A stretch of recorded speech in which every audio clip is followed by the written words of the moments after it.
मेरे प्रिय 140 करोड़ परिवारजन,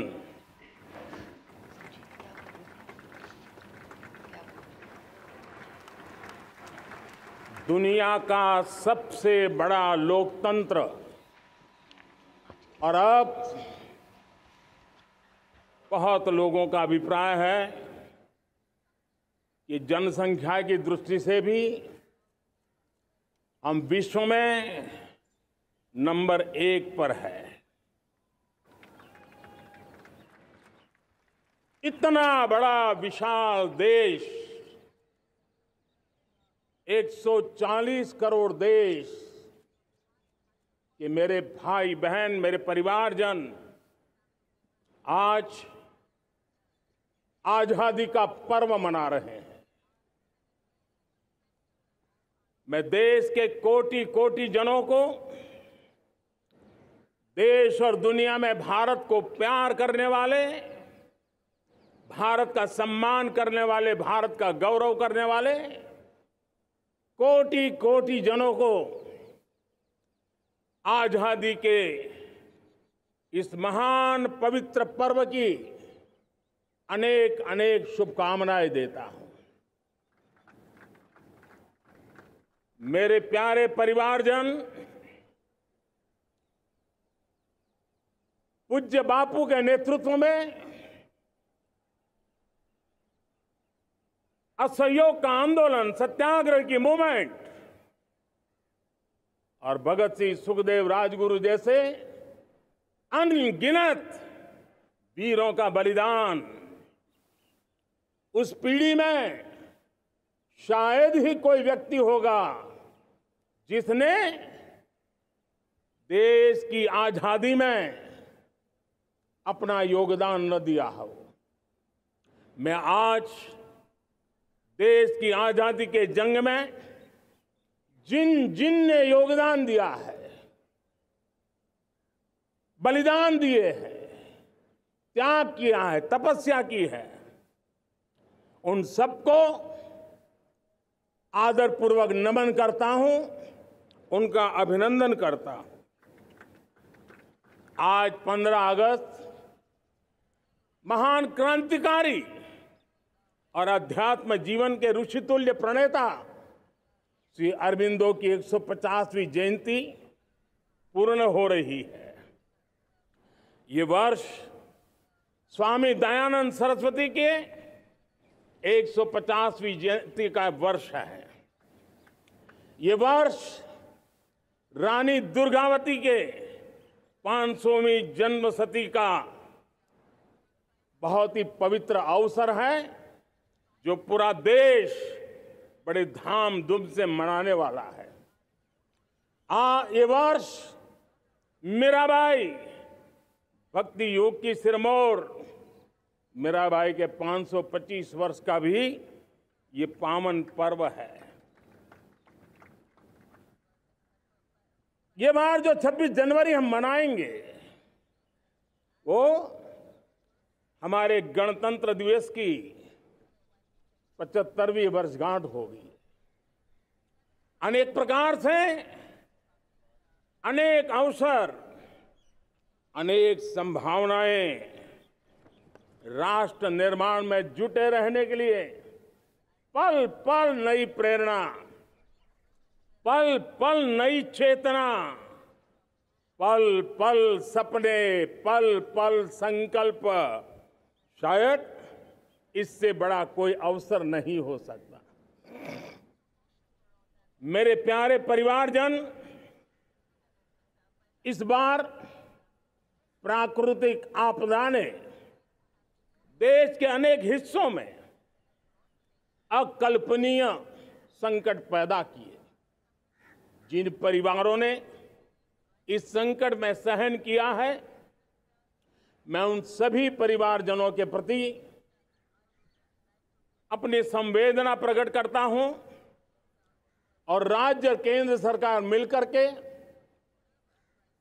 उन सभी संकटों से जल्दी से मुक्त होकर के फिर तेज गति से आगे बढ़ेंगे, ये मैं विश्वास दिलाता हूं। मेरे प्यारे परिवारजनों, पिछले कुछ सप्ताह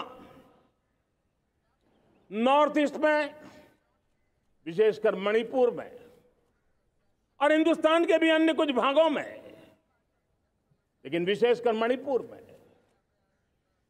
जो हिंसा का दौर चला, कई लोगों को अपना जीवन खोना पड़ा, मां बेटियों के सम्मान के साथ खिलवाड़ हुआ। लेकिन कुछ दिनों से लगातार शांति की खबरें आ रही हैं। देश मणिपुर के लोगों के साथ है। देश मणिपुर के लोगों को पिछले कुछ दिनों से जो शांति बनाए रखी है, उस शांति के पर्व को आगे बढ़ाए और शांति से ही समाधान का रास्ता निकलेगा। और राज्य और केंद्र सरकार मिलकर के उन समस्याओं के समाधान के लिए भरपूर प्रयास कर रही है, करती रहेगी। मेरे प्यारे परिवारजनों, जब हम इतिहास की तरफ नजर करते हैं तो इतिहास में कुछ पल ऐसे आते हैं जो अपनी अमिट छाप छोड़ करके जाते हैं और उसका प्रभाव सदियों तक रहता है। और कभी कभी शुरुआत में वो बहुत छोटा लगता है, छोटी सी घटना लगती है, लेकिन वो अनेक समस्याओं की जड़ बन जाती है। हमें याद है 1000-1200 साल पहले इस देश पर आक्रमण हुआ। एक छोटे से राज्य के छोटे से राजा का पराजय हुआ, लेकिन तब पता तक नहीं था कि एक घटना भारत को 1000 साल की गुलामी में फंसा देगी। और हम गुलामी में जकड़ते गए, जो आया लूटता गया, जो जिसका मन चाहा हम पे आके सवार हो गया। कैसा विपरीत काल रहा होगा वो 1000 साल का। मेरे प्यारे परिवारजनों, घटना छोटी क्यों ना हो, लेकिन 1000 साल तक प्रभाव छोड़ के रही है। लेकिन मैं आज इस बात का जिक्र इसलिए करना चाहता हूं कि भारत के वीरों ने इस कालखंड में कोई भूभाग ऐसा नहीं था, कोई समय ऐसा नहीं था जब उन्होंने देश की आजादी के लौ को गलता न रखा हो, बलिदान की परंपरा न बनाई हो। मां भारती बेड़ियों से मुक्त होने के लिए उठ खड़ी हुई थी, जंजीरों को झकझोर रही थी और देश की नारी शक्ति, देश की युवा शक्ति, देश के किसान, देश के गांव के लोग, मजदूर, कोई हिंदुस्तानी ऐसा नहीं था जो आजादी के सपने को लेकर के जीता न हो। आजादी को पाने के लिए मर मिटने के लिए तैयार होने वालों की एक बड़ी फौज तैयार हो गई थी। जेलों में जवानी खपाने वाले अनेक महापुरुष हमारे देश की आजादी को, इन गुलामी की बेड़ियों को तोड़ने के लिए लगे हुए थे। मेरे प्यारे परिवारजनों, जन चेतना का वो व्यापक रूप, त्याग और तपस्या का वो व्यापक रूप, जन जन के अंदर एक नए विश्वास जगाने वाला वो पल आखिरकार 1947 में देश आजाद हुआ। 1000 साल की गुलामी में संजोए हुए सपने देशवासी पूरे करते हुए देखे। साथियों, मैं 1000 साल पहले की बात इसलिए कह रहा हूं, मैं देख रहा हूं फिर एक बार देश के सामने एक मौका आया है। इस ऐसे कालखंड में हम जी रहे हैं, ऐसे कालखंड में हमने प्रवेश किया है और यह हमारा सौभाग्य है कि भारत के ऐसे अमृत काल में, यह अमृत काल का पहला वर्ष है, या तो हम जवानी में जी रहे हैं या हम मां भारती की गोद में जन्म ले चुके हैं। और ये कालखंड, मेरे शब्द लिख करके रखिए मेरे प्यारे परिवारजनों, इस कालखंड में जो हम करेंगे, जो कदम उठाएंगे, जितना त्याग करेंगे, तपस्या करेंगे, सर्वजन हिताय सर्वजन सुखाय, एक के बाद एक फैसले लेंगे, आने वाले 1000 साल का देश का स्वर्णिम इतिहास उससे अंकुरित होने वाला है। इस कालखंड में होने वाली घटनाएं आगामी 1000 साल के लिए इसका प्रभाव पैदा करने वाली है। गुलामी की मानसिकता से बाहर निकला हुआ देश पंच प्राण को समर्पित होकर के एक नए आत्मविश्वास के साथ आज आगे बढ़ रहा है। नए संकल्पों को सिद्ध करने के लिए वो जी जान से जुड़ रहा है। मेरी भारत माता, जो कभी ऊर्जा का सामर्थ्य था लेकिन राख के ढेर में दबी पड़ी थी, वो भारत मां 140 करोड़ देशवासियों के पुरुषार्थ है, उनकी चेतना से, उनकी ऊर्जा से फिर एक बार जागृत हो चुकी है। मां भारती जागृत हो चुकी है। और मैं साफ देख रहा हूं दोस्तों, यही कालखंड है, पिछले 9-10 साल हमने अनुभव किया है।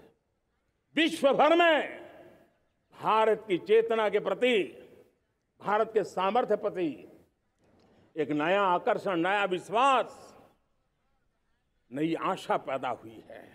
और ये प्रकाश पुंज जो भारत से उठा है, वो विश्व को उसमें अपने लिए ज्योति नजर आ रही है। विश्व को एक नया विश्वास पैदा हो रहा है। हमारा सौभाग्य है, कुछ ऐसी चीजें हमारे पास हैं जो हमारे पूर्वजों ने हमें विरासत में दी है और वर्तमान कालखंड ने गढ़ी है। आज हमारे पास डेमोग्राफी है, आज हमारे पास डेमोक्रेसी है, आज हमारे पास डाइवर्सिटी है। डेमोग्राफी, डेमोक्रेसी और डाइवर्सिटी की ये त्रिवेणी भारत के हर सपने को साकार करने का सामर्थ्य रखती है। आज पूरे विश्व में वहां देशों की उम्र ढल रही है, ढलाव पर है, तब भारत यौवन की तरफ ऊर्जावान होकर के बढ़ रहा है।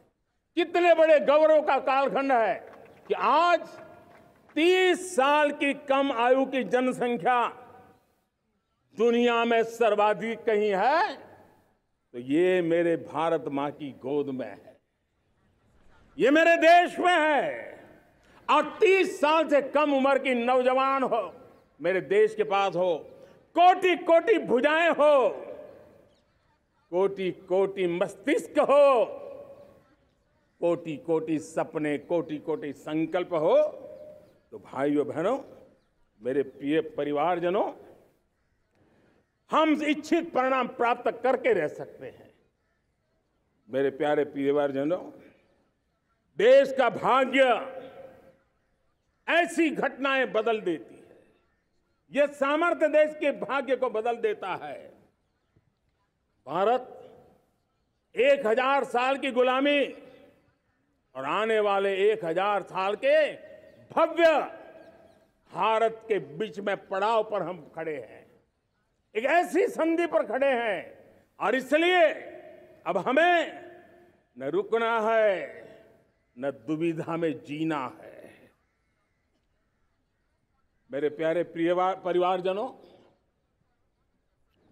हमें खोई हुई उस विरासत का गर्व करते हुए, खोई हुई समृद्धि को प्राप्त करते हुए, हमें फिर एक बार, और ये बात मान के चले, हम जो भी करेंगे, हम जो भी कदम उठाएंगे, हम जो भी फैसला लेंगे, वो अगले 1000 साल तक अपनी दिशा निर्धारित करने वाला है, भारत के भाग्य को लिखने वाला है। मैं आज मेरे देश के नौजवानों को, मेरे देश की बेटे बेटियों को ये जरूर कहना चाहूंगा, जो सौभाग्य आज मेरे युवाओं को मिला है, ऐसा सौभाग्य शायद ही किसी के नसीब होता है जो आपके नसीब हुआ है। और इसलिए हमें ये गंवाना नहीं है। युवा शक्ति पर मेरा भरोसा है, युवा शक्ति में सामर्थ्य है, और हमारी नीतियां, हमारी रीतियां भी उस युवा सामर्थ्य को और बल देने के लिए है। आज मेरे युवाओं ने दुनिया में पहले 3 स्टार्टअप इकोसिस्टम में भारत को स्थान दिला दिया है। विश्व के युवाओं को अचंभा हो रहा है भारत के इस सामर्थ्य को लेकर के, भारत की इस ताकत को देख करके। आज दुनिया टेक्नोलॉजी ड्रिवन है और आने वाला युग टेक्नोलॉजी से प्रभावित रहने वाला है, और तब टेक्नोलॉजी में भारत की जो टैलेंट है उसकी एक नई भूमिका रहने वाली है। साथियों, मैं पिछले दिनों G20 समिट में बाली गया था, और बाली में दुनिया के समृद्ध देश, दुनिया के विकसित देश भी, उनके मुखिया मुझे भारत की डिजिटल इंडिया की सफलता के लिए बारीकियों से जानने के लिए इच्छुक थे। हर कोई इसका सवाल पूछता था, और जब मैं उनको कहता था कि भारत ने जो कमाल किया है ना, वो दिल्ली, मुंबई, चेन्नई तक सीमित नहीं है। भारत ने जो कमाल कर रहा है, मेरे टियर 2, टियर 3 सिटी के युवा भी आज मेरे देश का भाग्य गढ़ रहे हैं, छोटे छोटे स्थान के मेरे नौजवान। और मैं आज बड़े विश्वास से कहता हूं, देश का ये जो सामर्थ्य नया नजर आ रहा है, और इसलिए मैं कहता हूं, हमारे छोटे शहर आकार और आबादी में छोटे हो सकते हैं। ये हमारे छोटे छोटे शहर, हमारे कस्बे आकार और आबादी में छोटे हो सकते हैं, लेकिन आशा और आकांक्षा, प्रयास और प्रभाव वो किसी से कम नहीं है। वो सामर्थ्य उनके अंदर है। नए ऐप्स, नए सॉल्यूशन, टेक्नोलॉजी डिवाइस। अब खेलों की दुनिया देखिए, कौन बच्चे हैं? झुग्गी झोंपड़ी से निकले हुए बच्चे आज खेलों की दुनिया में पराक्रम दिखा रहे हैं। छोटे छोटे गांव के, छोटे छोटे कस्बे के नौजवान, हमारी बेटे बेटियां आज कमाल दिखा रही हैं। अब देखिए, मेरे देश की 100 जितनी स्कूल ऐसी हैं जहां के बच्चे सैटेलाइट बना करके सैटेलाइट छोड़ने की तैयारियां कर रही हैं। आज हजारों टिंकरिंग लैब नए वैज्ञानिकों का गर्भाधान कर रही है। आज हजारों टिंकरिंग लैब लाखों बच्चों को साइंस और टेक्नोलॉजी के राह पर आगे बढ़ने के लिए प्रेरणा दे रही हैं। मैं मेरे देश के नौजवानों को कहना चाहता हूं, अवसरों की कमी नहीं है। आप जितने अवसर चाहेंगे, ये देश आसमान से भी ज्यादा अवसर आपने देने का सामर्थ्य रखता है। मैं आज लाल किले की प्राचीर से मेरे देश की माताओं, बहनों, मेरे देश की बेटियों को हृदय से अभिनंदन करना चाहता हूं। देश आज जब पहुंचा है, अब विशेष शक्ति जुड़ रही है मेरी माताओं बहनों के सामर्थ्य की। आज देश प्रगति की राह पर चल पड़ा है, तो मैं मेरे किसान भाई बहनों का भी अभिनंदन करना चाहता हूं। ये आप ही का पुरुषार्थ है, ये आप ही का परिश्रम है कि देश आज कृषि क्षेत्र में आगे बढ़ रहा है। मैं मेरे मजदूरों का, मेरे श्रमिकों का, मेरे प्रिय परिवारजन, ऐसे कोटि कोटि श्रमिकों को आज मैं नमन करता हूं, उनका अभिनंदन कर रहा हूं। देश आज जो आधुनिकता की ओर बढ़ रहा है, विश्व की तुलना करने वाले सामर्थ्य के साथ नजर आ रहा है, उसके पीछे मेरे देश के मजदूरों का, मेरे देश के श्रमिकों का बहुत बड़ा योगदान है। आज समय कहता है कि लाल किले की प्राचीर से मैं उनका अभिनंदन करूं, उनका अभिवादन करूं, और ये मेरे परिवारजन 140 करोड़ देशवासी, मेरे इन श्रमिकों का, रेहड़ी पटरी वालों का, फूल सब्जी बेचने वालों का हम सम्मान करते हैं। मेरे देश को आगे बढ़ाने में, मेरे देश को प्रगति की नई ऊंचाई पर ले जाने में प्रोफेशनल्स की बहुत बड़ी भूमिका है, बढ़ती रही है। चाहे साइंटिस्ट हो, चाहे इंजीनियर्स हो, डॉक्टर्स हो, नर्सिस हो, शिक्षक हो, आचार्य हो, यूनिवर्सिटीज हो, गुरुकुल हो, हर कोई मां भारती का भविष्य उज्जवल बनाने के लिए अपनी पूरी ताकत से लगा हुआ है। मेरे प्यारे परिवारजनों, राष्ट्रीय चेतना वो एक ऐसा शब्द है जो हमें चिंताओं से मुक्त कर रहा है, और आज वो राष्ट्रीय चेतना ये सिद्ध कर रही है कि भारत का सबसे बड़ा सामर्थ्य बना है भरोसा, भारत का सबसे बड़ा सामर्थ्य बना है विश्वास। जन जन में हमारा विश्वास, जन जन का सरकार पर विश्वास, जन जन का देश के उज्जवल भविष्य पर विश्वास, और विश्व का भी भारत के प्रति विश्वास। ये विश्वास हमारी नीतियों का है, हमारी रीति का है। भारत के उज्जवल भविष्य को जिस निर्धारित मजबूत कदमों से हम आगे बढ़ा रहे हैं, उसका है। भाइयों बहनों, मेरे प्यारे परिवारजनों, ये बात निश्चित है कि भारत का सामर्थ्य और भारत की संभावनाएं विश्वास की नई बुलंदियों को पार करने वाली है, और ये विश्वास की नई बुलंदियां नए सामर्थ्यों को लेकर के चलनी चाह रही है। आज देश में G20 समिट के मेहमान नवाजी का भारत को अवसर मिला है, और पिछले एक साल से हिंदुस्तान के हर कोने में जिस प्रकार से G20 के अनेक ऐसे आयोजन हुए, अनेक कार्यक्रम हुए हैं, उसने देश के सामान्य मानवी के सामर्थ्य को विश्व को परिचित करा दिया है, भारत की विविधता का परिचय कराया है, भारत की डायवर्सिटी को दुनिया अचंभे से देख रही है, और उसके कारण भारत के तरफ आकर्षण बढ़ा है, भारत को जानने की, समझने की इच्छा जगी है। उसी प्रकार से आप देखिए एक्सपोर्ट, आज भारत का एक्सपोर्ट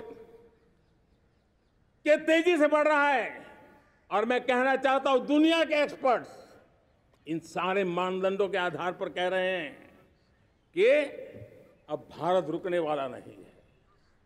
दुनिया की कोई भी रेटिंग एजेंसी होगी, वो भारत का गौरव कर रही है। कोरोना काल के बाद दुनिया एक नए सिरे से सोचने लगी, और मैं विश्वास से देख रहा हूं कि जिस प्रकार से द्वितीय महायुद्ध के बाद, द्वितीय विश्व युद्ध के बाद दुनिया ने एक नया वर्ल्ड ऑर्डर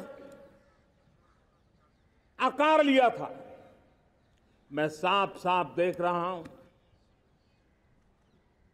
कि कोरोना के बाद एक नया विश्व ऑर्डर, एक नया ग्लोबल ऑर्डर, एक नया जियोपॉलिटिकल इक्वेशन, ये बहुत तेजी से आगे बढ़ रहा है।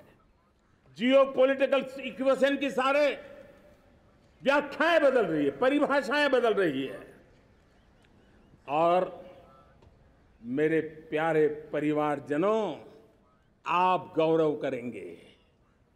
बदलते हुए विश्व को शेप देने में आज मेरे 140 करोड़ देशवासियों, आपका सामर्थ्य नजर आ रहा है।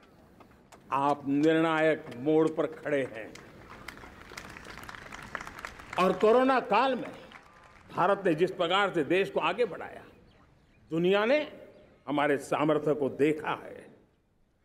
जब दुनिया की सप्लाई चेन तहस नहस हो गई थी, बड़ी बड़ी अर्थव्यवस्थाओं पर दबाव था, उस समय भी हमने कहा था हमें विश्व का विकास देखना है तो मानव केंद्रीय होना चाहिए, मानवीय संवेदनाओं से भरा हुआ होना चाहिए, और तब जाकर के समस्याओं का सही समाधान निकालेंगे।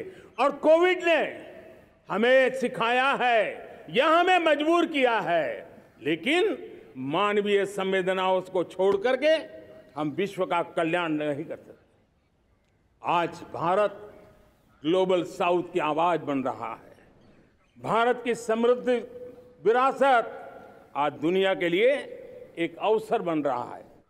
Global economy, global supply chain, इसमें भारत की हिस्सेदारी, मैं पक्का विश्वास से कहता हूं, आज जो भारत में परिस्थिति पैदा हुई है, आज जो भारत ने कमाया है, वो दुनिया में स्थिरता की गारंटी लेकर के आया है। दोस्तों, अब न हमारे मन में, न 140 करोड़ मेरे परिवारजनों के मन में, और न ही दुनिया के मन में कोई इफ्स है, कोई बट्स है। विश्वास बन चुका है। मेरे प्यारे देशवासियों, अब गेंद हमारे पाले में है। हमें अवसर जाने नहीं देना चाहिए, हमें मौका छोड़ना नहीं चाहिए। भारत में मैं मेरे देशवासियों का इसलिए भी अभिनंदन करता हूं कि मेरे देशवासियों में एक नीर-क्षीर विवेक का सामर्थ्य है,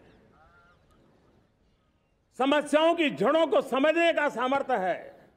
और इसलिए 2014 में मेरे देशवासियों ने 30 साल के अनुभव के बाद तय किया कि देश को आगे ले जाना है तो स्थिर सरकार चाहिए, मजबूत सरकार चाहिए, पूर्ण बहुमत वाली सरकार चाहिए। और देशवासियों ने एक मजबूत और स्थिर सरकार बनाई। और 3 दशकों के जो अनिश्चितता का कालखंड था, जो अस्थिरता का कालखंड था, जो राजनीतिक मजबूरियों से देश जकड़ा हुआ था, उससे मुक्ति मिली। मेरे प्यारे परिवारजनों, देश के पास आज एक ऐसी सरकार है, वो सर्वजन हिताय सर्वजन सुखाय, देश के संतुलित विकास के लिए समय का पल पल और जनता की पाई पाई, जनता की भलाई के लिए लगा रही है।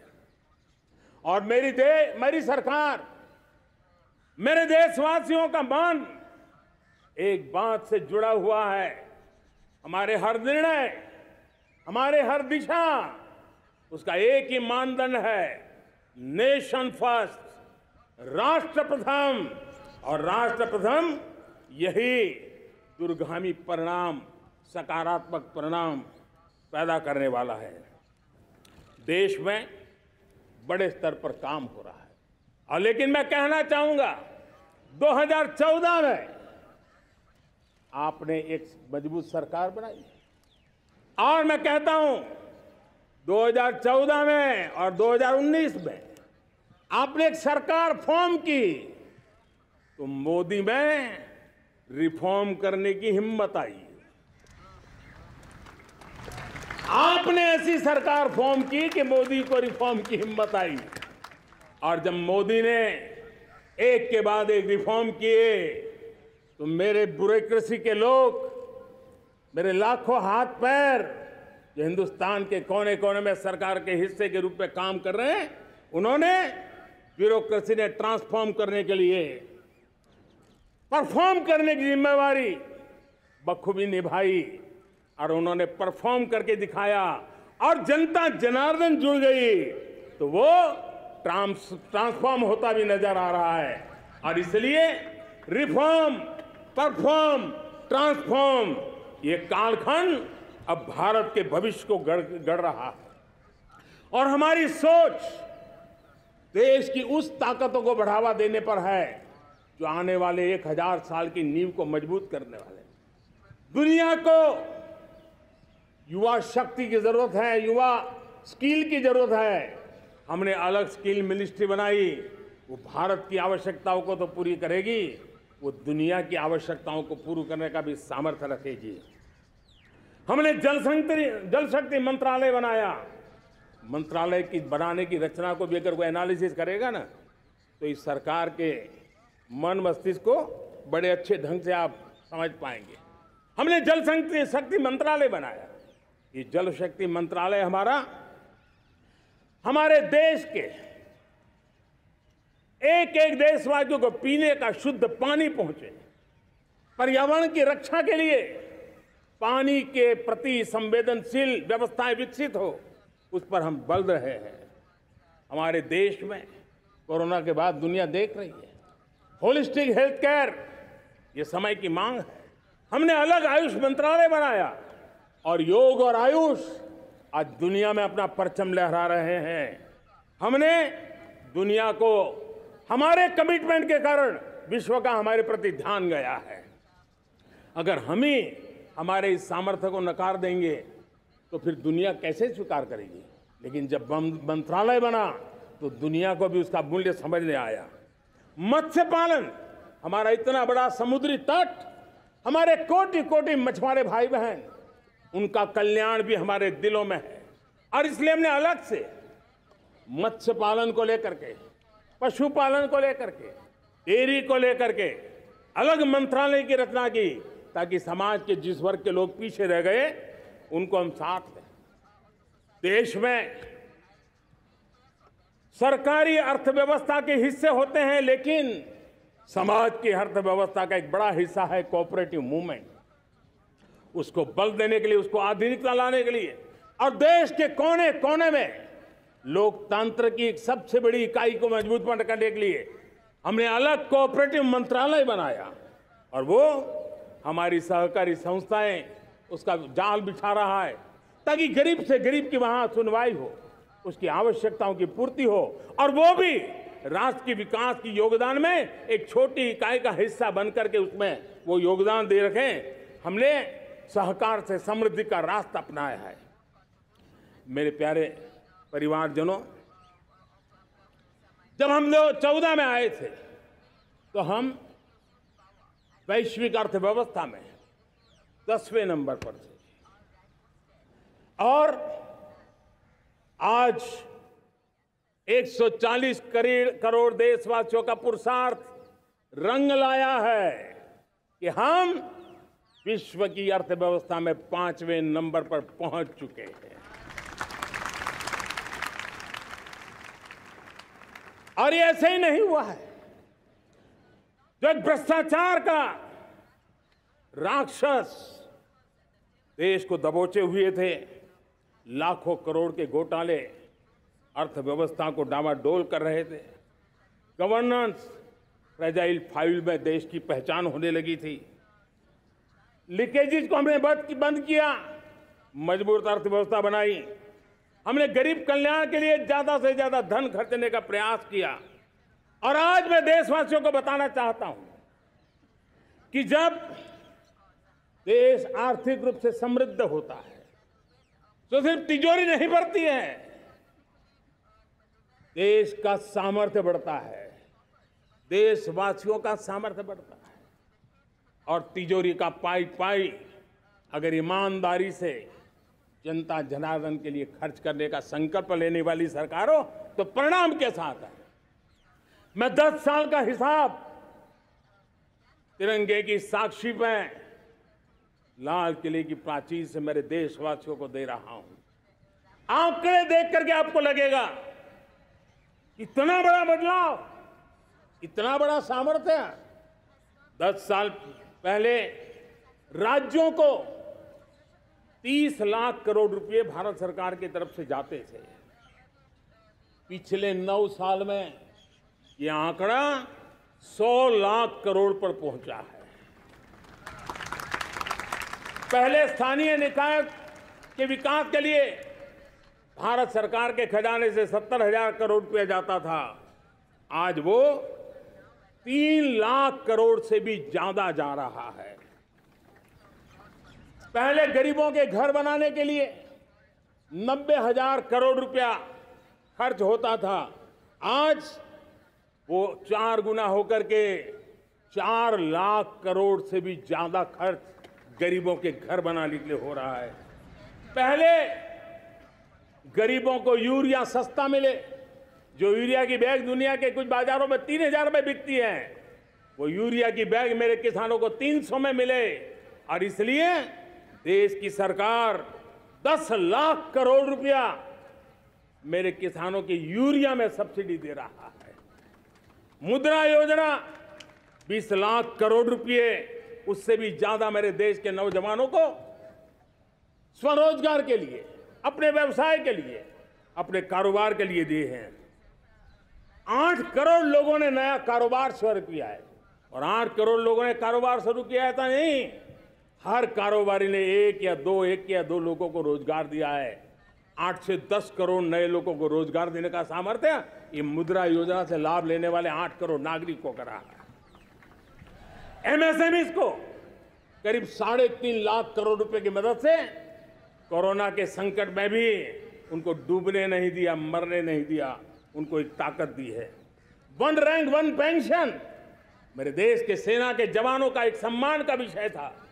70,000 करोड़ रुपया भारत की तिजोरी से आज पहुंचा है, मेरे निवृत्त सेना के नायकों के जेब में, उनके परिवार में पहुंचा है। सभी कैटेगरी में, मैंने तो कुछ ही गिनाए, मैं ज्यादा समय लेना नहीं चाहता। हर कैटेगरी में पहले की तुलना में अनेक गुना धन देश के विकास के लिए, कोने कोने में रोजगार पैदा करने के लिए, पाई पाई का उपयोग भारत का भाग्य बदलने के लिए हो, और इसलिए हमने काम किया है। और मेरे प्यारे प्रियजनों, इतना ही नहीं, हमने इन सारे प्रयासों का परिणाम है कि आज 5 साल के मेरे कार्यकाल में, 5 साल के कार्यकाल में, 5 साल में 13.5 करोड़ मेरे गरीब भाई बहन गरीबी की जंजीरों को तोड़ करके नियो मिडिल क्लास के रूप में बाहर आए हैं। जीवन का इससे बड़ा कोई संतोष नहीं होता। मेरे प्यारे प्रिय परिवारजनों, और जब 13.5 करोड़ लोग गरीबी की इस मुसीबतों से बाहर निकलते हैं, तो कैसी कैसी योजनाएं उनको मदद दी है। उनको आवास योजना का लाभ मिलना, पीएम स्वनिधि से 50,000 करोड़ रुपया रेहड़ी पटरी वालों तक पहुंचाया है। आने वाले दिनों में, आने वाली विश्वकर्मा जयंती पर एक कार्यक्रम हम लागू करेंगे। इस विश्वकर्मा जयंती पर हम करीब 13-15 हजार करोड़ रुपया से, जो परंपरागत कौशल्य से रहने वाले लोग, जो औजार से और अपने हाथ से काम करने वाला वर्ग है, ज्यादातर ओबीसी समुदाय से, हमारे सुथार हो, हमारे सोनार हो, हमारे राजमिस्त्री हो, हमारे कपड़े धोने वाले काम करने वाले लोग हो, हमारे बाल काटने वाले भाई बहन परिवार हो, ऐसे लोगों को एक नई ताकत देने के लिए हम आने वाले महीने में विश्वकर्मा जयंती पर विश्वकर्मा योजना लॉन्च करेंगे और करीब 13-15 हजार करोड़ से उसका प्रारंभ करेंगे। हमने पीएम किसान सम्मान निधि में 2.5 लाख करोड़ रुपया सीधा मेरे देश के किसानों के खाते में जमा किया है। हमने जल जीवन मिशन, हर घर में शुद्ध पानी पहुंचे, 2 लाख करोड़ रुपया खर्च किया है। हमने आयुष्मान भारत योजना, ताकि गरीब को बीमारी के कारण अस्पताल जाने से जो मुसीबत होती थी उसको मुक्ति दिलाना, उसको दवाई मिले, उसका उपचार हो, ऑपरेशन हो, अच्छे से अच्छी हॉस्पिटल में हो। आयुष्मान भारत योजना के तहत 70,000 करोड़ रुपए हमने लगाए हैं।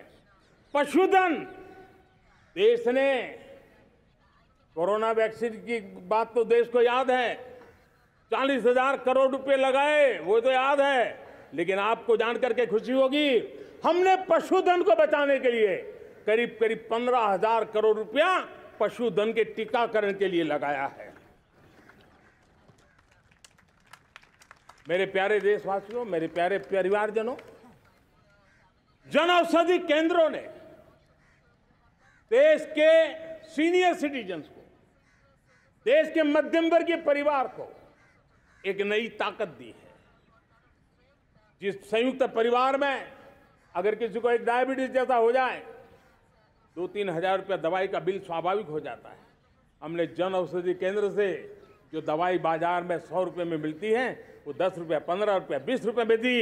और आज देश में 1000 जन औषधि केंद्रों से मेरे इन बीमारी में जिनको दवाई की जरूरत थी, ऐसे लोगों के करीब 20,000 करोड़ रुपया उनके जेब में बचा है। और ये ज्यादातर मध्यम वर्ग के परिवार के लोग हैं। लेकिन आज उसकी सफलता को देखते हुए मैं देशवासियों को कहना चाहता हूं, जैसे हम एक विश्वकर्मा योजना लेकर के समाज के उस वर्ग को छूने वाले हैं, अब देश में 10,000 जन औषधि केंद्र से हम 25,000 जन औषधि केंद्र का लक्ष्य लेकर के आने वाले दिनों में काम करने वाले हैं। मेरे प्यारे परिवारजनों, जब देश में गरीबी कम होती है तो देश की मध्यम वर्ग की ताकत बहुत बढ़ती है। और अगर दुनिया में, और मैं आपको विश्वास दिलाता हूं, आने वाले 5 साल में मोदी का गारंटी है, देश पहले 3 वैश्विक इकोनॉमी में अपना जगह ले लेगा। ये पक्का जगह ले लेगा। आज जो 13.5 करोड़ गरीबी से बाहर आए हुए लोग हैं, वो एक प्रकार से मध्यम वर्ग की ताकत बन जाते हैं। जब गरीब की खरीद शक्ति बढ़ती है तो मध्यम वर्ग की व्यापार शक्ति बढ़ती है। जब गांव की खरीद शक्ति बढ़ती है तब कस्बे और शहर की आर्थिक व्यवस्था और तेज गति से दौड़ती है। और यही इंटरकनेक्टेड हमारा अर्थचक्र होता है। हम उसको बल देकर के आगे चलना चाहते हैं।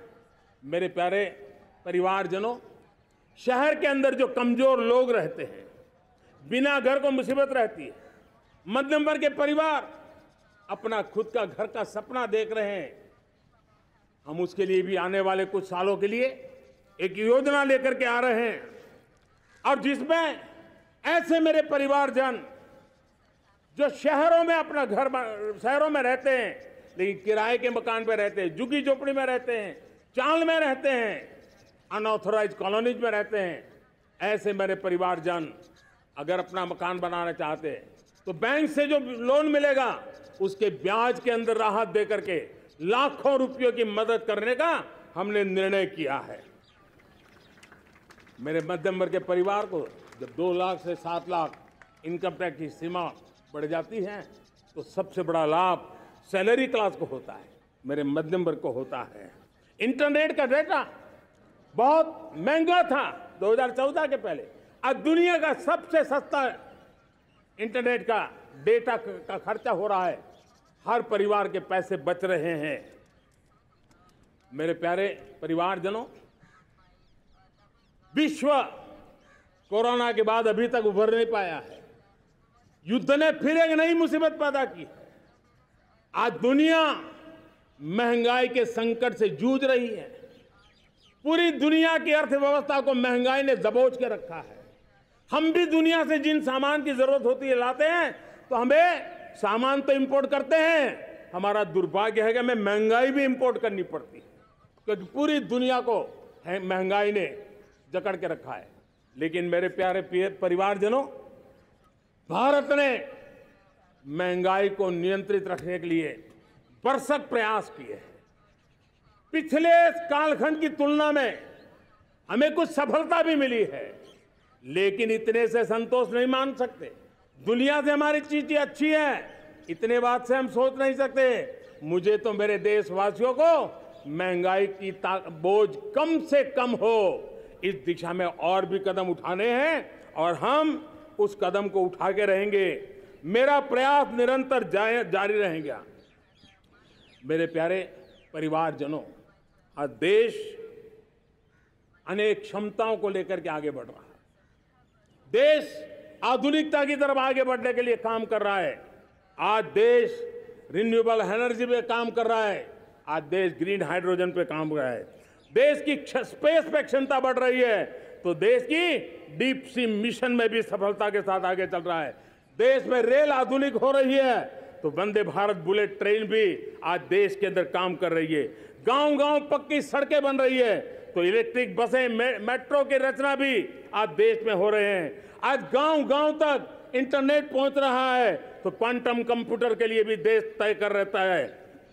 नैनो यूरिया, नैनो डीएपी, उस पर काम हो रहा है, तो दूसरी तरफ जैविक खेती पर भी हम बल दे रहे हैं। आज किसान उत्पादक संघ एफपीओ का निर्माण हो रहा है, तो हम सेमीकंडक्टर का भी निर्माण करने के लिए चाह रहे हैं। हम दिव्यांग जनों के लिए एक सुगम भारत के निर्माण के लिए काम करते हैं, तो हम पैरालंपिक में भी हिंदुस्तान का तिरंगा झंडा गाड़ने के लिए मेरे दिव्यांग जनों को सामर्थ्यवान बना रहे हैं। हम खिलाड़ियों को स्पेशल ट्रेनिंग दे रहे हैं।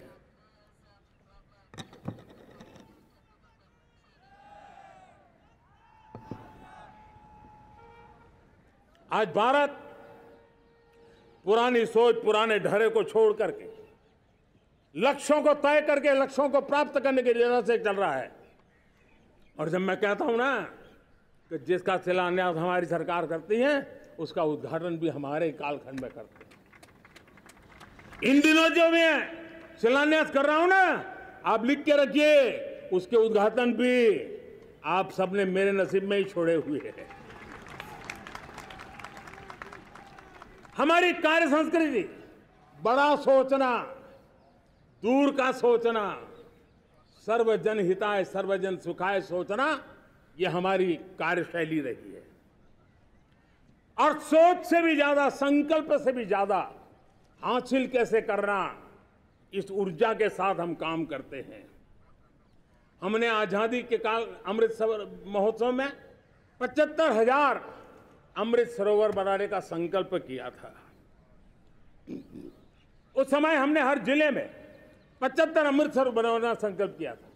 करीब 50-55 हजार अमृत सरोवर की कल्पना की थी, लेकिन आज करीब 75,000 अमृत सरोवर का काम निर्माण हो रहा है। ये अपने आप में बहुत बड़ा काम हो रहा है। जनशक्ति और जल शक्ति की ताकत भारत के पर्यावरण की रक्षा में भी काम आने वाली है। 18,000 गांवों तक बिजली पहुंचाना, जनधन बैंक खाते खोलना, बेटियों के लिए शौचालय बनाना, सारे टारगेट समय के पहले पूरी शक्ति से पूरे करेगा।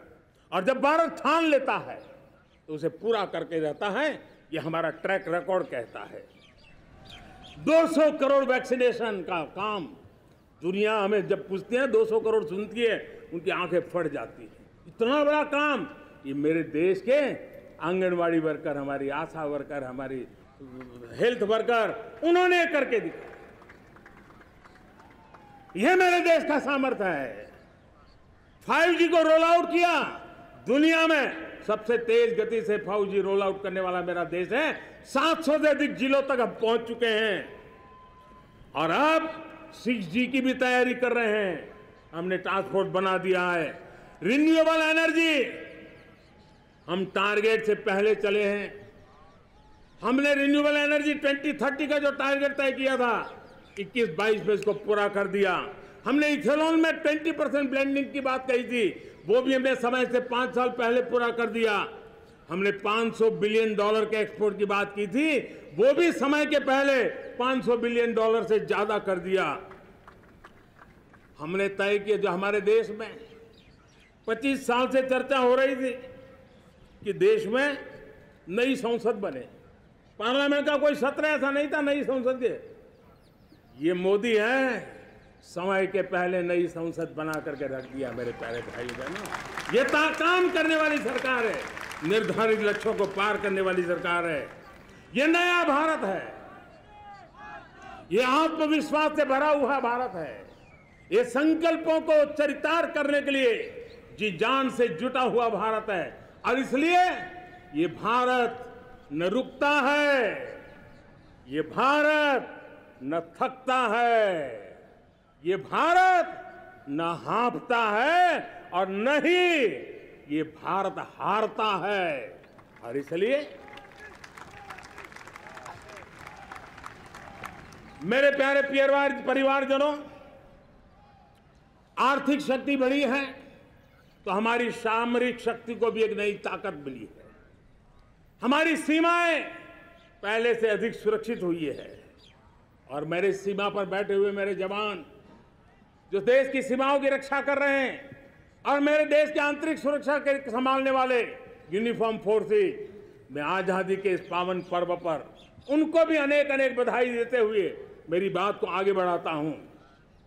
सेना का अधिकरण हो, हमारी सेना युवा बने, हमारी सेना बैटल के लिए रेडी, युद्ध योग्य बने, इसलिए निरंतर रिफॉर्म का काम आज हमारी सेना में हो रहा है। मेरे प्यारे परिवारजनों, आए दिन हम लोग सुना करते थे, यहां बम धमाका हुआ, वहां बम धमाका हुआ, हर जगह पे लिखा हुआ रहता था कि इस बैग को मत छूना, अनाउंसमेंट होते रहते थे। आज देश सुरक्षा की अनुभूति कर रहा है और जब सुरक्षा होती है, शांति होती है, तो प्रगति के नए अरमान हम पूरे कर सकते हैं। उसको लिए सीरियल बम धमाके का जमाना बीती हुई बात हो गई है। निर्दोषों के जो मौत होते थे वो बीते हुए कल की बात हो गई है। आज देश में आतंकी हमलों में भारी कमी आई है। नक्सल प्रभावित क्षेत्रों में भी बहुत बड़ा बदलाव आया है, बहुत बड़ा परिवर्तन का एक वातावरण बना है। मेरे प्यारे परिवारजनों, प्रगति के हर चीज में, लेकिन जब 2047 हम एक विकसित भारत का सपना लेकर के चल रहे हैं तब, और वो सपना नहीं 140 करोड़ देशवासियों का संकल्प है और उस संकल्प को सिद्ध करने के लिए परिश्रम की पराकाष्ठा भी है। और उसकी सबसे बड़ी ताकत होती है वो राष्ट्रीय चरित्र होता है। दुनिया में जिन जिन देशों ने प्रगति की है, दुनिया में जो जो देश संकटों से वो पार करके निकले हैं, उसमें हर चीज के साथ साथ एक महत्वपूर्ण कैटलिक एजेंट रहा है, वो राष्ट्रीय चरित्र रहा है। और हमें राष्ट्रीय चरित्र के लिए और बल देते हुए हमें आगे बढ़ना होगा। हमारा देश, हमारा राष्ट्रीय चरित्र ओजस्वी हो, तेजस्वी हो, पुरुषार्थी हो, पराक्रमी हो, प्रखर हो, ये हम सबका सामूहिक दायित्व है। और आने वाले 25 साल हम एक ही मंत्र को लेकर चले, ये हमारे राष्ट्रीय चरित्र के सिरमौर होना चाहिए। एकता का संदेश, भारत की एकता को जीना, भारत की एकता को आंच आए, न ऐसी मेरी भाषा होगी, न ऐसा मेरा कोई कदम होगा। हर पल देश को जोड़ने का प्रयास मेरी तरफ से भी होता रहेगा। भारत की एकता हमें सामर्थ्य देती है। उत्तर हो, दक्षिण हो, पूर्व हो, पश्चिम हो, गांव हो, शहर हो, पुरुष हो, नारी हो, हम सब ने एकता के भाव के साथ और विविधता भरे देश में एकता का सामर्थ्य होता है। और दूसरी महत्व की बात मैं देख रहा हूं, अगर 2047 में हमें हमारे देश को विकसित भारत के रूप में देखना है तो हमें श्रेष्ठ भारत के मंत्र को जीना होगा, हमें चरितार्थ करना होगा। अब हमारे प्रोडक्शन में, मैंने 2014 में कहा था जीरो डिफेक्ट, जीरो इफेक्ट। दुनिया के किसी भी टेबल पर मेक इन इंडिया चीज हो तो दुनिया को विश्वास होना चाहिए, इससे बेहतर दुनिया में कुछ नहीं हो सकता है। ये अल्टीमेट होगा। हमारी हर चीज, हमारी सर्विसेज होगी तो श्रेष्ठ होगी, हमारे शब्द की ताकत होगी तो श्रेष्ठ होगी, हमारी संस्थाएं होगी तो श्रेष्ठ होगी, हमारी निर्णय प्रक्रियाएं होगी तो श्रेष्ठ होगी। ये श्रेष्ठता का भाव लेकर के हमें चलना होगा। तीसरी बात है, देश में आगे बढ़ाने के लिए एक अतिरिक्त शक्ति का सामर्थ्य भारत को आगे ले जाने वाला है, और वो है विमेन लेड डेवलपमेंट। आज भारत गर्व से कह सकता है कि दुनिया में नागरिक उड्डयन में अगर किसी एक देश में सबसे ज्यादा विमेन पायलट हैं तो मेरे देश में है। आज चंद्रयान की गति हो, मून मिशन की बात हो, मेरी विमेन साइंटिस्ट उसका नेतृत्व कर रहे हैं। आज विमेन सेल्फ हेल्प ग्रुप हो, मेरी 2 करोड़ लखपति दीदी का लक्ष्य लेकर के आज विमेन सेल्फ हेल्प ग्रुप पे हम काम कर रहे हैं। हमारी नारी शक्ति के सामर्थ्य को बढ़ावा देते हुए विमेन लेड डेवलपमेंट के, और जब G20 में मैंने विमेन लेड डेवलपमेंट के विषय को आगे बढ़ाया है तो पूरा G20 समूह इसके महत्व को स्वीकार कर रहा है, और उसके महत्व को स्वीकार कर करके वो उसको बहुत बल दे रहे हैं। उसी प्रकार से भारत विविधताओं से भरा देश है। असंतुलित विकास के हम शिकार रहे हैं। मेरा पराया का के कारण हमारे देश के कुछ हिस्से उसके शिकार रहे हैं।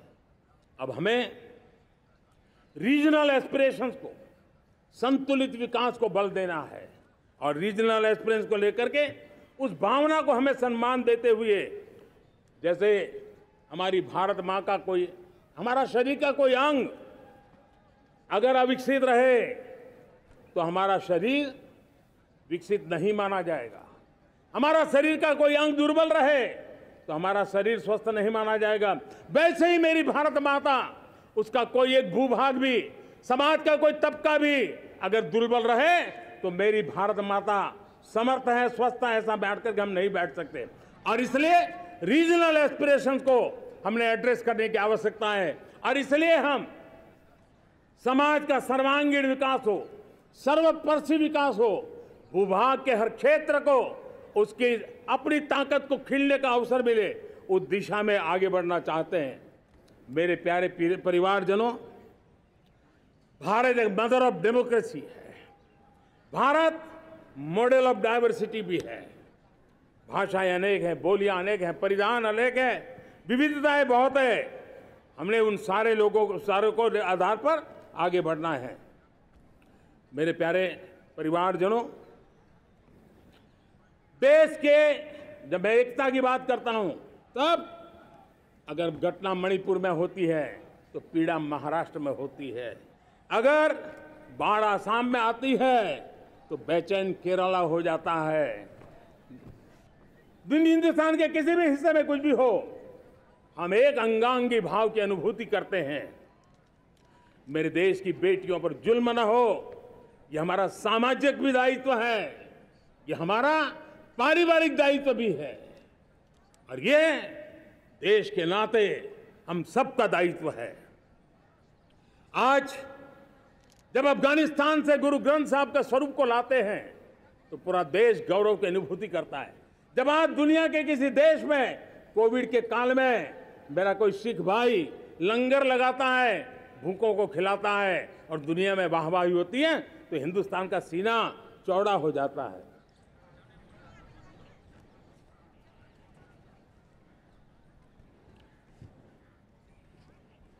मेरे प्यारे परिवारजनों,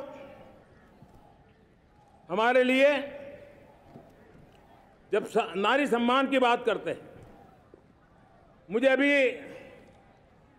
एक देश में दौरा कर रहा था, तो वहाँ एक बहुत ही सीनियर मिनिस्टर, उसने मुझे एक सवाल पूछा। उसने कहा, आपके यहाँ बेटियाँ साइंस और इंजीनियरिंग के विषयों की पढ़ाई करती हैं क्या? उसमें क्या था? मैंने उनको कहा, आज मेरे देश में लड़कों से ज़्यादा बेटियाँ आज स्टेम यानी साइंस, टेक्नोलॉजी, इंजीनियरिंग और मैथ्स, अधिकतम भाग मेरी बेटियां ले रही है। तो उनके लिए अचरज था। ये सामर्थ्य आज हमारे देश का देख रहा है। मेरे प्यारे परिवारजनों, आज 10 करोड़ महिलाएं विमेन सेल्फ हेल्प में जुड़ी हुई है, और वीमेन सेल्फ हेल्प ग्रुप के साथ आप गांव में जाएंगे तो आपको बैंक वाली दीदी मिलेगी, आपको आंगनवाड़ी वाली दीदी मिलेगी, आपको दवाई देने वाली दीदी मिलेगी।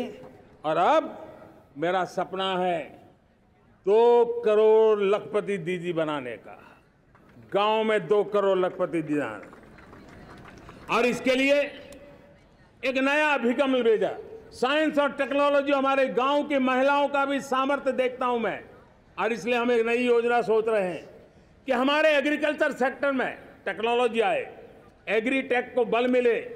इसलिए विमेन सेल्फ हेल्प ग्रुप की बहनों को हम ट्रेनिंग देंगे, ड्रोन चलाने की, ड्रोन रिपेयरिंग की हम ट्रेनिंग देंगे, और हजारों ऐसे विमेन सेल्फ हेल्प ग्रुप को भारत सरकार ड्रोन देगी, ट्रेनिंग देगी, और हमारे एग्रीकल्चर के काम में ड्रोन की सेवाएं उपलब्ध हो।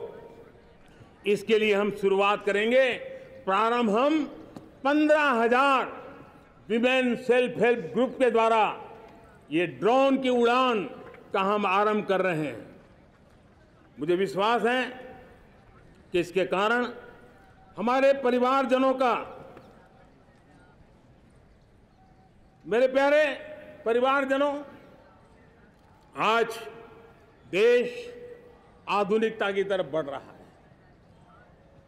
हाईवे हो, रेलवे हो, एयरवे हो, हाईवेज हो, इंफॉर्मेशन वेज, वाटरवेज हो, कोई क्षेत्र ऐसा नहीं है जिस क्षेत्र को आगे बढ़ाने की दिशा में आज देश काम न करता हो। पिछले 9 वर्ष में तटीय क्षेत्रों में हमने, आदिवासी क्षेत्र में, हमारे पहाड़ी क्षेत्र में विकास को बहुत बढ़ दिया है। हमने पर्वतमाला, भारतमाला ऐसी योजनाओं के द्वारा समाज के उस वर्ग को हमने बल दिया है। हमने गैस की पाइपलाइन से हमारे पूर्वी भारत को जोड़ने का काम किया है। हमने अस्पतालों की संख्या बढ़ाई है, हमने डॉक्टर की सीटें बढ़ाई है ताकि हमारे बच्चे डॉक्टर बनने का सपना पूरा कर सके। हमने मातृभाषा में पढ़ाने पर बल दिया है, अब मातृभाषा में वो पढ़ाई कर सके उस दिशा में। और मैं भारत के सुप्रीम कोर्ट का भी धन्यवाद करता हूं कि भारत की सुप्रीम कोर्ट ने कहा है कि आप जो जजमेंट देंगे उसका जो ऑपरेटिव पार्ट होगा वो जो अदालत में आया है उसकी भाषा में उसको उपलब्ध होगा। मातृभाषा का महात्मा आज बढ़ रहा है। मेरे प्यारे भाई परिवारजनों, आज तक हमारे देश के जो बॉर्डर विलेज हैं, हमने वाइब्रेंट बॉर्डर विलेज का एक कार्यक्रम शुरू किया है। और वाइब्रेंट बॉर्डर विलेज, अब तक इसके लिए कहा जाता था देश के आखिरी गांव। हमने उस पूरी सोच को बदला है। वो देश का आखिरी गांव नहीं है, सीमा पर जो नजर आ रहा है वो मेरे देश का पहला गांव है। अगर सूरज उगता है पूरब में तो उस तरफ के गांव में पहली सूरज की किरण आती है।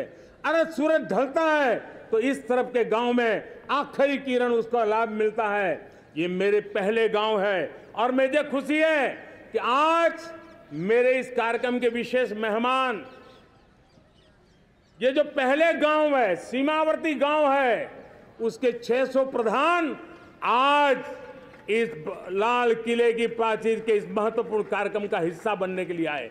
पहली बार वो इतनी दूर तक आए हैं, नए संकल्प और सामर्थ्य के साथ जुड़ने के लिए आया है।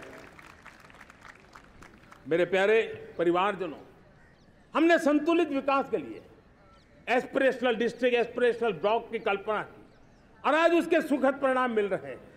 आज राज्य के जो नॉर्मल पैरामीटर्स हैं, जो एस्पिरेशनल डिस्ट्रिक्ट कभी बहुत पीछे थे, वो आज राज्य में भी अच्छा करने लग गए हैं। और मुझे विश्वास है कि आने वाले दिनों में ये हमारे आकांक्षी जिले, हमारे आकांक्षी बॉल अवश्य आगे बढ़ेंगे।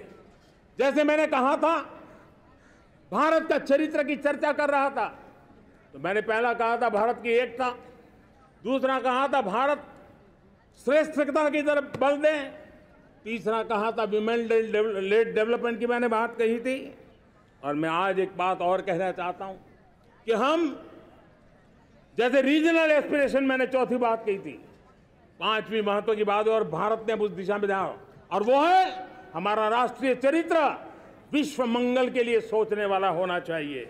हमें देश को इतना मजबूत बनाना है जो विश्व मंगल के लिए भी अपनी भूमिका अदा करे।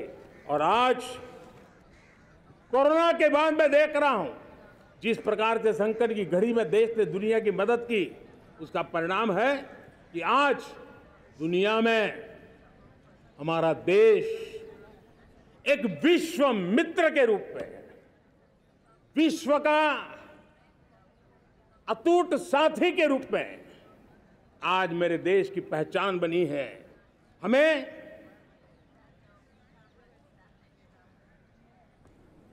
जब विश्व मंगल की बात करते हैं तब भारत का मूलभूत विचार है, उस विचार को हम आगे बढ़ाने लोग हैं। और मुझे खुशी है कि आज अमेरिकी संसद के भी कई चुने हुए गणमान्य प्रतिनिधि भी आज हमारे 15 अगस्त के इस अवसर में हमारे बीच में मौजूद है। भारत की सोच कैसी है, हम विश्व मंगल की बात को कैसे आगे बढ़ाते हैं। अब देखिए, हम जब सोचते हैं तो क्या कहते हैं, हमने दुनिया के सामने ये दर्शन रखा है और दुनिया उस दर्शन को लेकर के हमारे साथ जुड़ रही है। हमने कहा one sun, one world, one grid. Renewable energy के क्षेत्र में एक बहुत बड़ा हमारा स्टेटमेंट है, आज दुनिया उसको स्वीकार कर रही है। कोविड के बाद हमने दुनिया को कहा हमारा अप्रोच होना चाहिए वन अर्थ, वन हेल्थ। समस्याओं का समाधान तभी होगा जब मानव को, पशु को, पौधे को बीमारी के संबंध में समान रूप से एड्रेस किया जाएगा, तब जाकर के हम करेंगे। हमने G20 समिट के लिए दुनिया के सामने कहा है one world, one family, one future. इस सोच को लेकर के चल रहे हैं। हमने क्लाइमेट को लेकर के दुनिया जो संकट से जूझ रही है, हमने रास्ता दिखाया है, लाइफ मिशन लॉन्च किया है, लाइफस्टाइल फॉर एनवायरनमेंट। हमने दुनिया के सामने इंटरनेशनल सोलर अलायंस बनाया और आज दुनिया के कई देश इंटरनेशनल सोलर अलायंस का हिस्सा बन रहे हैं। हमने बायोडायवर्सिटी का महत्व देखते हुए बिग कैट अलायंस की व्यवस्था को हमने आगे बढ़ाया है। हमने प्राकृतिक आपदा के कारण, ग्लोबल वार्मिंग के कारण इंफ्रास्ट्रक्चर का जो नुकसान होता है, उसके लिए दूरगामी व्यवस्थाओं की जरूरत है और इसलिए coalition for disaster resilient infrastructure CDRI एक समाधान के रूप में दुनिया को दिया है। विश्व आज समुद्रों को संघर्ष का केंद्र बना रहा है, तब हमने दुनिया को सागर का प्लेटफॉर्म दिया है जो वैश्विक समुद्रिक शांति की गारंटी बन सकता है। हमने पारंपरिक चिकित्सा पद्धतियों को बल देते हुए WHO का ग्लोबल लेवल का सेंटर हिंदुस्तान में बनाने की दिशा में काम किया है। हमने योग और आयुष के द्वारा विश्व कल्याण और विश्व के स्वस्थता की दिशा में काम किया है और आज भारत विश्व मंगल की मजबूत नींव डाल रहा है। इस मजबूत नींव को आगे बढ़ाना हम सबका काम है, हम सबकी जिम्मेवारी है। मेरे प्यारे परिवारजनों, सपने अनेक है, संकल्प साफ है, नीतियां स्पष्ट हैं, नियत के सामने कोई सवाल या निशान नहीं है, लेकिन कुछ सच्चाइयों को हमें स्वीकार करना पड़ेगा और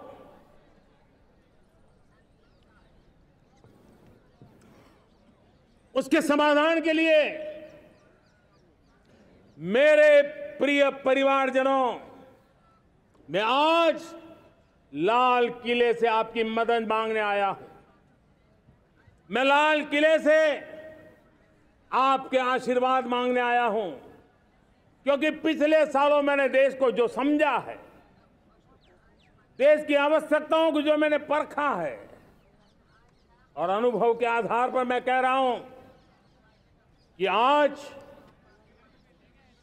गंभीरतापूर्वक उन चीजों को हमें लेना होगा। आजादी के अमृत काल में 2047 में जब देश आजादी के 100 साल मनाएगा, उस समय दुनिया में भारत का तिरंगा झंडा विकसित भारत का तिरंगा झंडा होना चाहिए।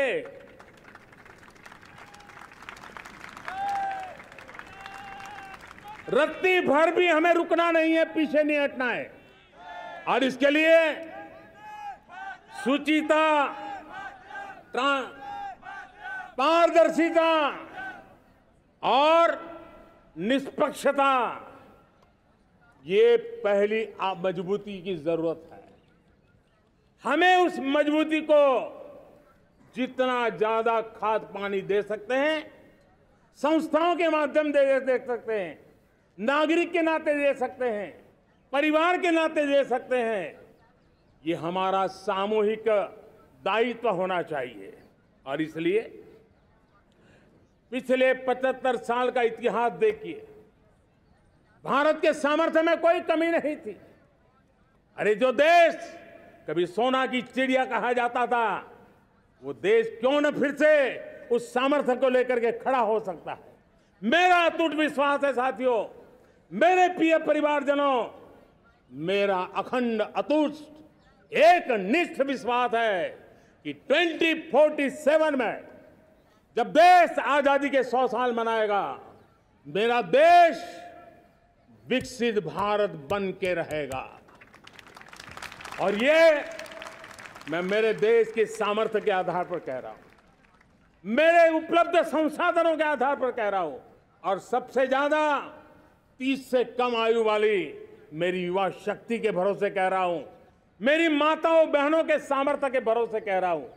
लेकिन उसके सामने अगर कोई रुकावट है, कुछ विकृतियां पिछले 75 साल में ऐसे घर कर गई है, हमारी समाज व्यवस्था का ऐसा हिस्सा बन गई है कि कभी कभी तो हम आंख भी बंद कर देते हैं।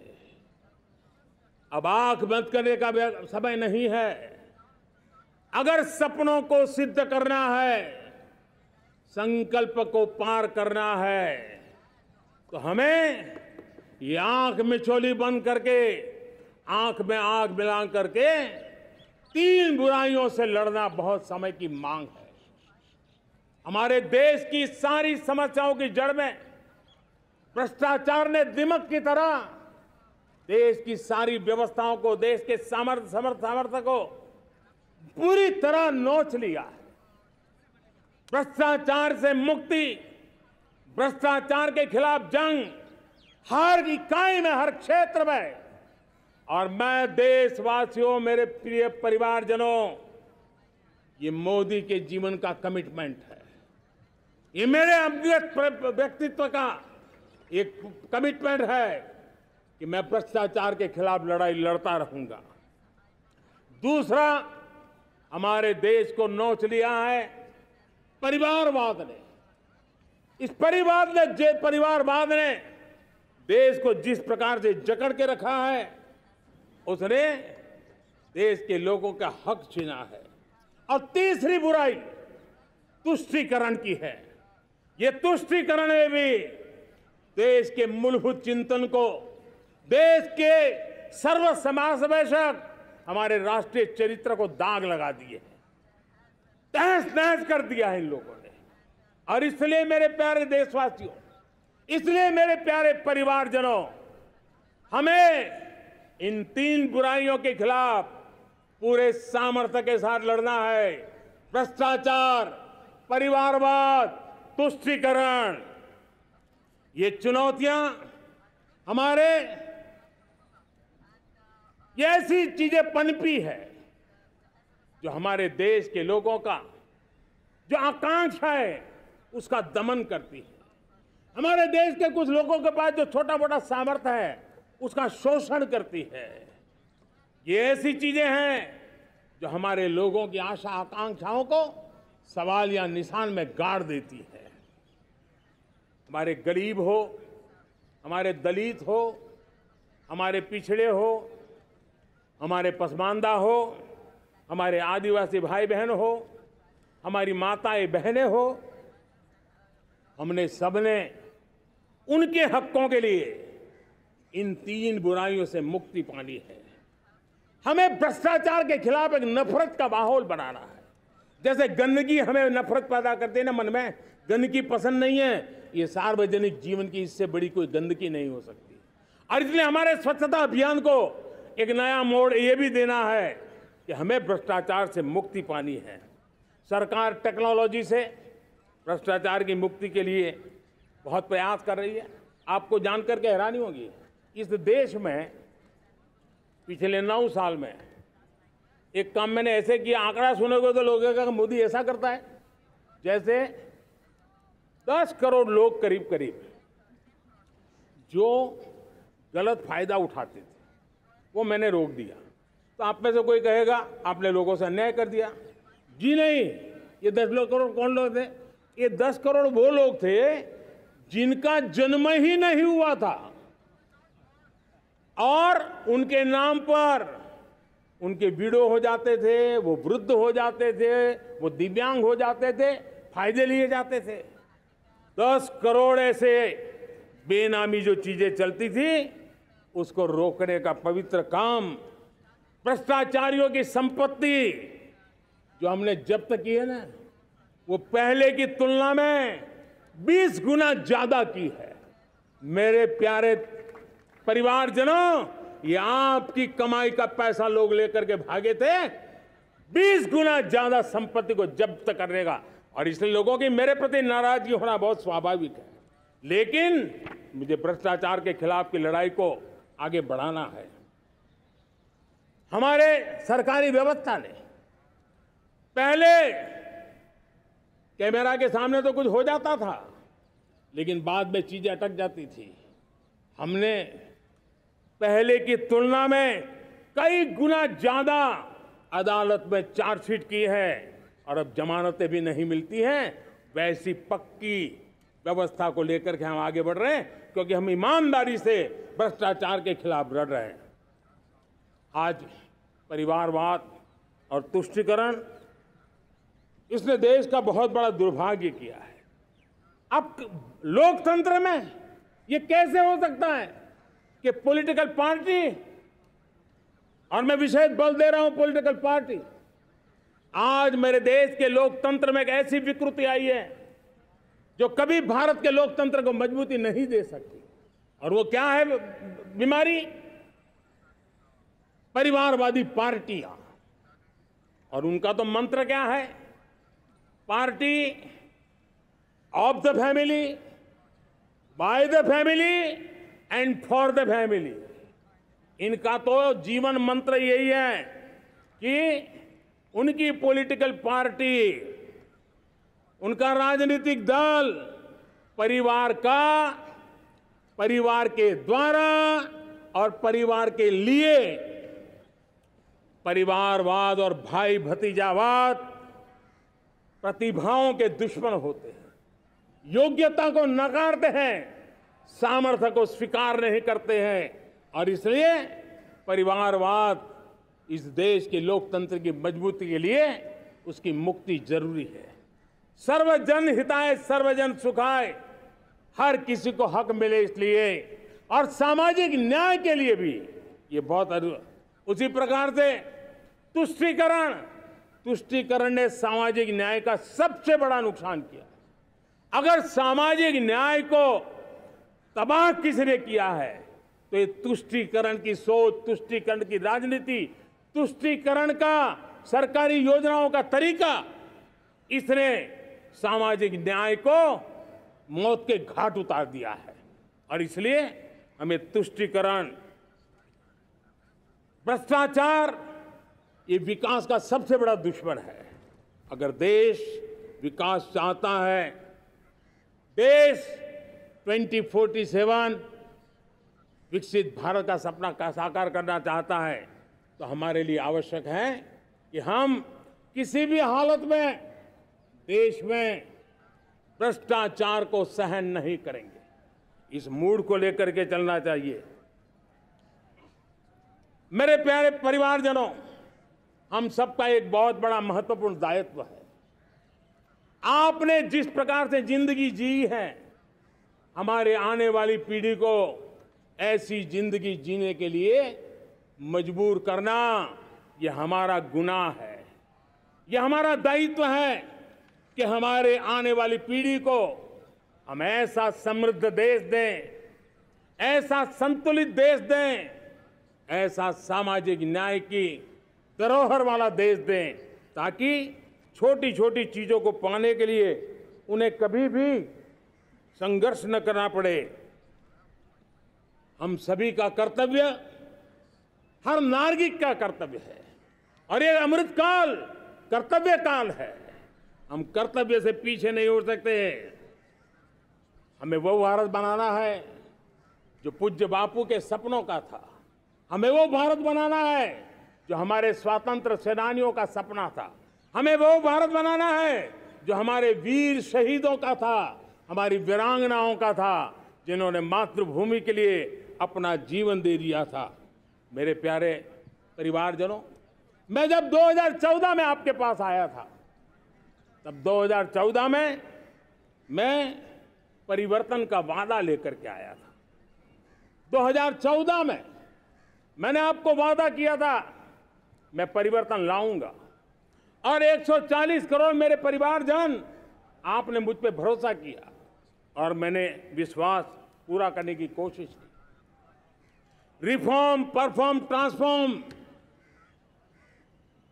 वो 5 साल जो वादा था वो विश्वास में बदल गया, क्योंकि मैंने परिवर्तन का वादा किया था। रिफॉर्म, परफॉर्म, ट्रांसफॉर्म के द्वारा मैंने इस वादे को विश्वास में बदल दिया। कठोर परिश्रम किया है, देश के लिए किया है, शान से किया है, सिर्फ और सिर्फ नेशन फर्स्ट, राष्ट्र सर्वोपरि, इस भाव से किया है। 2019 में परफॉर्मेंस के आधार पर आप सबने मुझे फिर से आशीर्वाद दिया। परिवर्तन का वादा मुझे यहां ले आया, परफॉर्मेंस मुझे दोबारा ले आया, और आने वाले 5 साल अभूतपूर्व विकास के हैं। 2047 के सपने को साकार करने का सबसे बड़ा स्वर्णिम पल आने वाले 5 साल है। और अगली बार 15 अगस्त को इसी लाल किले से मैं आपको देश की उपलब्धियां, आपके सामर्थ्य, आपके संकल्प, उसमें हुई प्रगति, उसकी जो सफलता है, उसके गौरवगान, उससे भी अधिक आत्मविश्वास के सामने, आपके सामने मैं प्रस्तुत करूंगा। मेरे प्यारे प्रियजनों, मेरे परिवारजनों, मैं आप में से आता हूं, मैं आपके बीच से निकला हूं, मैं आपके लिए जीता हूं। अगर मुझे सपना भी आता है तो आपके लिए आता है। अगर मैं पसीना भी बहाता हूं तो आपके लिए बहाता हूं, क्योंकि इसलिए नहीं कि आपने मुझे दायित्व दिया है, मैं इसलिए कर रहा हूं कि आप मेरे परिवारजन हैं, और आपके परिवार के सदस्य के नाते मैं आपके किसी दुख को देख नहीं सकता हूं, मैं आपके सपनों को चूर चूर होते नहीं देख सकता हूं, मैं आपके संकल्प को सिद्धि तक ले जाने के लिए आपका एक साथी बन करके, आपका एक सेवक बन करके, आपके साथ जुड़े रहने का, आपके साथ जीने का, आपके लिए जूझने का मैं संकल्प लेकर के चला हुआ इंसान हूं। और मुझे विश्वास है, हमारे पूर्वजों ने आजादी के लिए जो जंग लड़ा था, जो सपने देखे थे, वो सपने हमारे साथ है। आजादी के जंग में जिन्होंने बलिदान दिया था, उनके आशीर्वाद हमारे साथ है और 140 करोड़ देशवासियों को एक ऐसा अवसर आया है। ये अवसर हमारे लिए एक बहुत बड़ा संबल लेकर के आया है और इसलिए मेरे प्यारे प्रियजनों, आज जब मैं अमृतकाल में आपके साथ बात कर रहा हूं, ये अमृतकाल का पहला वर्ष है। ये अमृतकाल के पहले वर्ष पर जब मैं आपसे बात कर रहा हूं तो मैं आपको पूरे विश्वास से कहना चाहता हूं, चलता चलाता काल चक्र, चलता चलाता काल चक्र, अमृत काल का भाल चक्र, चलता चलाता काल चक्र, अमृत काल का भाल चक्र, सबके सपने, सबके सपने अपने सपने, सबके सपने अपने सपने, पनपे सपने सारे, सबके सपने अपने सपने, पनपे सपने सारे, धीर चले वीर चले, धीर चले वीर चले, चले युवा हमारे, धीर चले वीर चले, चले युवा हमारे, नीति सही, नीति सही, रीति नहीं, नीति सही, रीति नहीं, गति सही, गति सही, राह नहीं, गति सही, राह नहीं। चुनो चुनो चुनौती, चुनो चुनौती सीना तान, चुनो चुनौती सीना तान, जग में बढ़ाओ देश का नाम, चुनो चुनौती सीना तान, जग में बढ़ाओ देश का नाम। मेरे प्यारे परिवारजनों, हिंदुस्तान के कोने कोने में बैठे हुए मेरे परिवारजन, दुनिया के कोने कोने में जाकर के बसे हुए मेरे परिवारजन, आप सबको आजादी के पावन पर्व की फिर एक बार मैं बहुत बहुत शुभकामनाएं देता हूं। ये अमृतकाल हम सबके लिए कर्तव्य काल है। ये अमृतकाल हम सबको मां भारती के लिए कुछ कर गुजारने का काल है। आजादी का जब जंग चल रहा था 1947 के पहले जो पीढ़ी ने जन्म लिया था उन्हें देश के लिए मरने का मौका मिला था। वो देश के लिए मरने के लिए मौका नहीं छोड़ते थे, लेकिन हमारे नसीब में देश के लिए मरने का मौका नहीं है। लेकिन हमारे लिए देश के लिए जीने का ये इससे बड़ा कोई अवसर नहीं होता। हमें पल पल देश के लिए जीना है। इसी संकल्प के साथ इस अमृतकाल में 140 करोड़ देशवासियों के सपने संकल्प भी बनाने हैं। 140 करोड़ देशवासियों के संकल्प को सिद्धि में भी परिवर्तित करना है और 2047 का जब तिरंगा झंडा फहरेगा तो विश्व एक विकसित भारत का गुणगान करता होगा। इसी विश्वास के साथ, इसी संकल्प के साथ मैं आप सबको अनेक अनेक शुभकामनाएं देता हूं, बहुत बहुत बधाई देता हूं। जय हिंद, जय हिंद, जय हिंद। भारत माता की, भारत माता की, भारत माता की। वंदे वंदे वंदे। बहुत बहुत धन्यवाद।